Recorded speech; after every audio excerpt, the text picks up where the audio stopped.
The Philippine Navy is praising the French Navy following the conclusion of joint exercises in the South China Sea. The French military joining this year's joint military drills between the Philippines. Strategic partnership in this region. Together, we are committed to safeguarding our mutual interests, promoting our shared values of freedom and democracy, and addressing common concerns. The Indo-Pacific is shifting in ways few imagined even a decade ago. And on November 26th to 28th, 2025, that shift became visible on the waters off eastern Mindanao. In those quiet but strategic seas, the Philippines and France carried out a maritime cooperative activity that signaled far more than routine naval drills. It marked the arrival of a new security partner in a region where alliances are becoming the backbone of maritime stability. Eastern Mindanao may not draw the same headlines as the West Philippine Sea, but it is a vital crossroads, linking the Philippine Sea, the Pacific approaches, and the shipping arteries that sustain global trade. It is also where strategic competition can quietly shape the future of the region. What made these exercises remarkable was not their location, but the partners standing beside the Philippine Navy. Building up confidence takes time, and the French Navy, as a navy of the Indian Ocean and the Pacific Ocean, has already operated with the Philippine Navy. By patrolling the region, we directly contribute to the stabilization of this region. Freedom of navigation is a key element from a Navy and maritime perspective to ensure economic activity on the global world. France is not an occasional visitor to the Indo-Pacific. It is the only European power with territories, citizens, armed forces, and legally defined maritime zones in the region. With 1.6 million residents and thousands of troops spread across Polynesia, New Caledonia, and Réunion, France is woven into the Indo-Pacific fabric. For decades, Paris focused on protecting its own island territories, but now it is stepping into a larger role, supporting regional stability and building partnerships with frontline states like the Philippines. For Manila, this represents a deliberate expansion of its security network. Traditionally, the Philippines leaned heavily on a core group of allies: the United States for treaty-backed defense, Japan for maritime capability, and Australia for joint interoperability. But with China intensifying gray zone pressure in the West Philippine Sea, ramming boats, firing water cannons, and swarming reefs with militia vessels, the Philippines has realized that survival in the modern Indo-Pacific requires something more than bilateral alliances. It requires a coalition. That is what makes France's presence so consequential. Its participation is not symbolic diplomacy. It is the beginning of a broader, multi-layered security architecture that stretches from the Atlantic to the Pacific. It signals that Europe is no longer a distant observer, but an engaged actor, willing to share the burden of maritime security and uphold international law. In many ways, this quiet set of drills was a louder message than any press release. The world's democracies are slowly linking arms in the Indo-Pacific, recognizing that the challenges facing the Philippines do not stop at its coastline. They ripple outward, affecting global stability. In this sense, the Philippines-France maritime drills are more than an event. They are a glimpse of a future where the Indo-Pacific is not shaped solely by regional rivals, but by a growing web of like-minded nations determined to keep the seas open, laws respected, and smaller states protected. France has just taken its place in that emerging network, and for the Philippines, that network may be the strongest strategic shield it has ever had. The Celebes Sea has long been one of the most quietly important bodies of water in Southeast Asia, a gateway where the maritime worlds of the Philippines, Indonesia, and Australia converge. Its deep blue corridors are not just empty stretches of water. They are arteries through which global commerce, naval fleets, and underwater assets move between the Pacific and the Indian Oceans. For strategic planners, the Celebes Sea is a hidden but essential link in the Indo-Pacific's security chain. Any vessel transiting through the Lombok Strait, one of the few deep-water passages capable of accommodating large commercial ships and submarines, inevitably passes into or near the Celebes Sea before fanning outward toward the Philippines or the wider Pacific. This makes the region a natural gateway, one that shapes everything from trade patterns to military logistics. For years, this area was treated as a quiet backwater, overshadowed by the high-tension drama of the West Philippine Sea. But that perception has changed rapidly. As China expands its naval and coast guard presence deeper into Southeast Asian waters, the Celebes Sea has evolved from a peripheral zone into a frontline maritime checkpoint. It is now a critical arena for coordinated patrols, anti-smuggling operations, counter-terror missions, and the monitoring of unidentified foreign vessels that move into the southern flank of the Philippine maritime domain. What once seemed distant from great power competition is now a key stage in it. France understands this better than most. When the French carrier strike group maneuvered through the region in early 2025, it was a deliberate signal. Paris sees long-term strategic value in the Celebes Sea. The area connects France's Pacific territories to its growing partnerships with Indo-Pacific democracies, and it offers a vantage point for monitoring the movement of submarines, surface ships, and gray zone actors.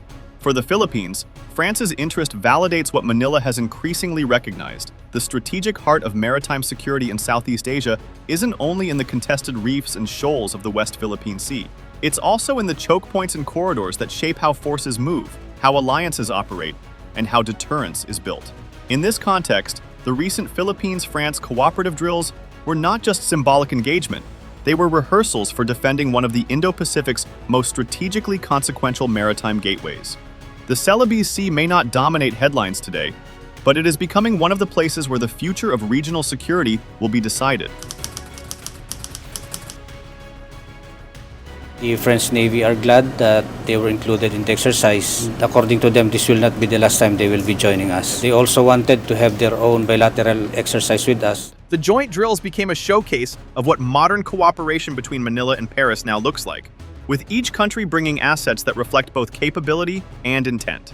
On the Philippine side, the deployment of the BRP Artemio Ricarte, PS-37, signaled the Navy's commitment to pushing its surface fleet into more complex, multinational environments. The ship, long used for maritime patrol and interdiction missions, served as one of the exercise's central platforms. Its sensors, command systems, and crew working side by side with French counterparts to synchronize maneuvering, communications, and response procedures. Supporting the surface element from above was the C-208 BISR aircraft, a crucial intelligence asset that has become one of the Philippines' most reliable eyes in the sky. Able to track vessels, map maritime movements, and gather real-time imagery, the aircraft provided a surveillance backbone to the exercise. Its presence demonstrated how the Philippines is steadily improving its maritime domain awareness, something it badly needs as foreign vessels continue to move across its waters without permission. To reinforce mobility and rapid response capability, the Philippines also deployed a Black Hawk helicopter, allowing both nations to practice ship-to-air coordination, medical evacuation drills, and rapid insertion scenarios. Meanwhile, overhead, the roar of FA-50 light fighters added a more potent dimension. These aircraft are among the Philippines' most modern, capable of maritime patrol, interception, and close support missions. Their participation sent a clear message. The Philippines is not just showing the flag, it is integrating air power into the broader maritime picture. From the French side, the centerpiece was the FS Prairial, a Floreal-class surveillance frigate based out of Tahiti. Unlike many European vessels, Prairial is built specifically for the vast distances of the Indo-Pacific, patrolling waters thousands of nautical miles from mainland France. Its deployment showed something important. France is not visiting the region as an outsider, but as a resident power with territories, obligations, and strategic stakes. Flying from its deck was the AS-365 Dauphin helicopter, a compact but highly capable aircraft used for maritime patrol, search and rescue, and shipborne operations. Its flight patterns and coordination with Philippine assets highlighted the professionalism and adaptability of French naval aviation. These platforms created a multi-layered operational picture: surface ships exchanging data, ISR aircraft feeding real-time imagery, helicopters bridging air-sea operations, and fast jets expanding the exercise envelope into the upper atmosphere. What emerged was more than a drill. It was a preview of how the Philippines and France could operate in a real maritime crisis. Interoperability improved as crews aligned their procedures. Sensor coverage expanded over a wider area, and for the first time, Manila and Paris practiced the kind of air-sea integration that modern maritime security requires. The combined force demonstrated that when two nations merge their capabilities, French endurance and expertise with Philippine proximity and regional knowledge, they create a joint maritime domain awareness network far stronger than what either could achieve alone. It was a quiet but powerful statement. Both countries are serious about securing the Indo-Pacific, and they are learning to do it together. The training modules carried out during the Philippines-France maritime drills revealed the depth of interoperability both sides are trying to build. The exercises began with division tactical maneuvers, where the BRP Artemio Riccarde and France's FS Prairial executed formation changes, synchronized fleet movements, and real-time tactical communications, skills essential for ships that may one day operate side by side during a crisis. These were followed by intensive Officer of the Watch drills, sharpening navigation proficiency, command execution, and crisis response decision-making. Filipino and French officers practiced precision maneuvering under complex scenarios, strengthening not only individual competence, but also their ability to react as a cohesive team. The two navies then rehearsed a replenishment at sea approach, the demanding process of bringing two ships into close proximity while underway to simulate logistics transfers. This required absolute focus, tight coordination, and trust, reflecting real-world situations where naval forces must sustain operations over long distances. Altogether, these modules served one strategic purpose: to build a shared operational language between Philippine and French naval units, ensuring that when the moment comes to act together, both forces can move, communicate, and respond as one. The strategic implications of these Philippine-French maritime drills extend far beyond the training modules. They represent a meaningful shift in the Indo-Pacific's evolving security architecture. First, the exercises strengthen mutual trust and operational familiarity, laying the groundwork for deeper cooperation through shared drills, defense technology dialogues, and logistical and training programs already taking shape between Manila and Paris. This is not a symbolic partnership. It is the beginning of a working military relationship supported by real-world interoperability. Second, the joint activities significantly expand maritime domain awareness across southern Mindanao and the Celebes Sea, improving the ability to track illegal maritime activities, monitor gray zone movements, and identify unidentified vessels entering Philippine waters. Enhanced surveillance means fewer blind spots and a stronger regional presence in routes long exploited by smugglers, militants, and foreign vessels.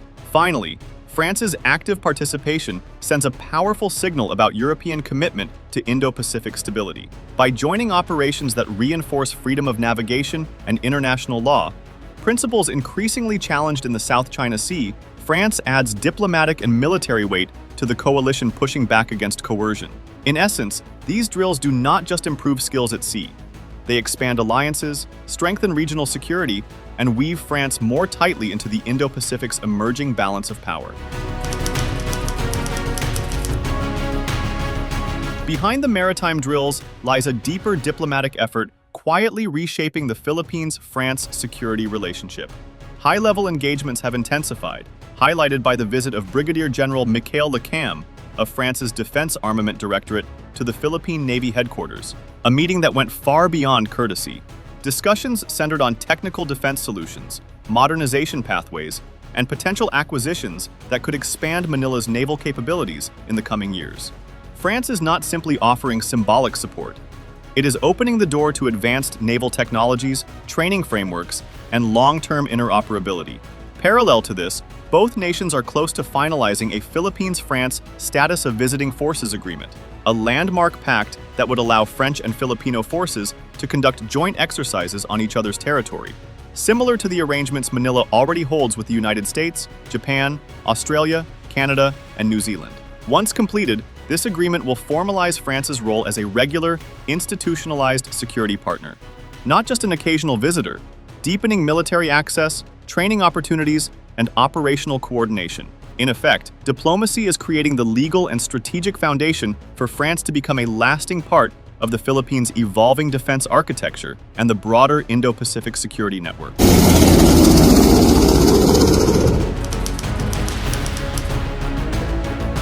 France's expanding role in the Indo-Pacific is not symbolic. It is strategic, deliberate, and rooted in long-term geopolitical planning. Paris understands that the region is no longer just an economic engine. It is the world's new security center of gravity. With permanent territories such as New Caledonia, French Polynesia, and Wallis and Futuna, France possesses one of the largest maritime zones on Earth, giving it a direct stake in regional stability. To protect this footprint, France maintains a robust military presence, regularly deploying its carrier strike group under Mission Clemenceau 25, along with surveillance frigates, maritime patrol aircraft, and rapid response naval detachments. These deployments are not mere demonstrations of goodwill. They reflect France's intent to uphold a rules-based maritime order, prevent coercion, and ensure freedom of navigation across the Indo-Pacific's strategic waterways. At the strategic level, France's objective is clear: serve as a European anchor in a region increasingly shaped by competition between the US, China, and their partners. Paris sees the Philippines as a critical partner in this effort. The more the Philippines strengthens its maritime defenses, the more stable northern Southeast Asia becomes. And as more middle powers like France, the UK, and Germany step into the Indo-Pacific, China's ability to exert unilateral pressure decreases. With every exercise, port call, and negotiations for a status of visiting forces agreement, SOVFA, France is quietly building a long-term Indo-Pacific presence, signaling that Europe is no longer content to watch events unfold from afar. It is now a committed player, one whose involvement adds diplomatic weight, operational capability, and strategic balance to a rapidly shifting region. The Philippine-France maritime drills are not an isolated event. They are part of a rapidly expanding web of multilateral security exercises that place the Philippines at the center of the Indo-Pacific's new defense architecture. Over the past year, Manila has participated in some of the region's most consequential joint activities. The India, Philippines, Japan drills in the West Philippine Sea on November 29th, the Philippines-India bilateral naval exercises on November 26th, and a series of US, Japan, Australia, Philippines trilateral and quadrilateral operations that stretched across 2025. Each of these engagements carries its own significance, but together they reveal a clear pattern. The Philippines is emerging as a strategic hub, a meeting point where the interests of major Indo-Pacific powers converge. Once seen as a vulnerable flashpoint, the country is now becoming a catalyst for collective defense, a staging ground for interoperability, and a proving ground for new regional alliances. This broader network of drills signals a new strategic reality. The Philippines is no longer merely reacting to events in the West Philippine Sea. It is actively shaping the security environment of the region, supported by partners who increasingly see Manila as essential to maintaining a free, open, and stable Indo-Pacific. The Philippines' joint exercises with France mark more than just another line in the military calendar. They represent a meaningful evolution in Manila's strategic landscape. First, the drills signal that the Philippines has gained a new and credible European security partner, adding depth to an alliance network that is no longer limited to traditional partners like the United States, Japan, and Australia. This diversification matters. The more nations committed to Philippine security, the stronger the country's deterrence posture becomes. Second, the exercises send a clear message to Beijing. The Indo-Pacific is no longer a sphere dominated by a single power. Democratic nations, big and small, are increasingly willing to show presence, build partnerships, and challenge coercive behavior. Third, the cooperation opens practical pathways for Philippine naval modernization. French sensors, maritime helicopters, frigate upgrades, and potential technology transfer arrangements suddenly become realistic options. And with France's strong defense industry, Manila can tap into high-quality systems without relying solely on one supplier. Finally, France's participation strengthens the expanding multilateral security architecture forming around the Philippines. Tokyo, Washington, Canberra, New Delhi, and now Paris, each adds a new pillar to a growing coalition that sees Manila as a strategic anchor in the Indo-Pacific. For the Philippines, this moment signals a shift from vulnerability to relevance, from isolation to partnership, from being a flashpoint to becoming a central player in a wider regional security network. The Philippines-France maritime drills are more than a symbolic handshake between two distant nations. They mark the quiet emergence of a new strategic axis in the Indo-Pacific, one that blends European capability with Southeast Asian resilience. What unfolded in the waters off Mindanao is part of a larger geopolitical recalibration. Manila is no longer relying on a single alliance or a single region for security. It is building a network, layered, diversified, and increasingly multinational. France's involvement brings with it deep naval experience, world-class defense technology, and the weight of a European power willing to operate thousands of miles from home in defense of a rules-based order. As both nations near the signing of a status of visiting forces agreement and accelerate talks on defense modernization, the partnership is shifting from occasional interaction to strategic alignment. France, with territories and permanent forces in the Pacific, has a long-term stake in regional stability. The Philippines, facing escalating pressure in the West Philippine Sea, gains not only a new partner, but a credible one with global reach, diplomatic influence, and advanced maritime assets. In a region where coercion and unilateral actions threaten peace, this growing partnership reinforces a critical message. The Indo-Pacific is not alone, and the Philippines is no longer standing by itself. Instead, it is becoming a central hub for like-minded nations committed to stability, sovereignty, and the defense of international law. The Manila-Paris connection is still evolving, but one thing is already clear.